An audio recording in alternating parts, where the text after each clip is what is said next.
আসসালামু আলাইকুম। স্বপ্ন যাবে বাড়ি এবার। আমার নিউ ব্লগে আপনাদের সবাইকে স্বাগতম। আর আপনারা জানেন আমি সবসময় আমার বাড়িতে আসা যাওয়ার সময় আমি একমাত্র এনাপ পরিবহনে আমি আসা যাওয়া করি। এনাপ পরিবহন আমার কাছে অত্যন্ত ভালো। তো আমি এনাপ পরিবহনের টিকিট কেটে ইনশাল্লাহ কাউন্টারে কতক্ষণ বসার পরেই গাড়ি চলে আসলো। গাড়িতে বসে গেলাম। এবার বাড়ি যাওয়ার পালা। গাড়ি চলতি অবস্থায় আমি আছি। আপনাদের সাথে একটু শেয়ার করি আমার বাড়ির যাওয়ার সময়টা। তো যদি আমার এই ব্লগটা আপনাদের ভালো লাগে তো অবশ্যই আপনারা লাইক কমেন্ট করে আমার সাথে থাকবেন।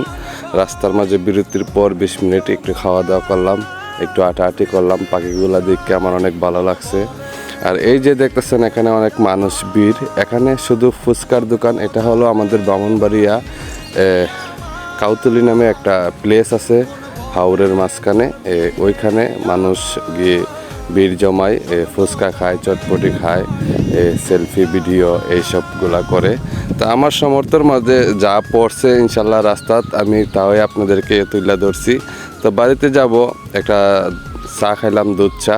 এখানে অরিজিনাল গরুর দুধ দিয়ে চা হয়।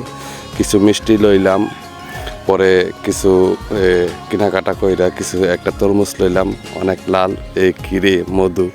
এই আমার নিউ ব্লগ শেষ হতে যাচ্ছে। যদি আপনাদের ভালো লাগে লাইক কমেন্ট করে আমার সাথে থাকবেন। ভালো থাকবেন সবাই।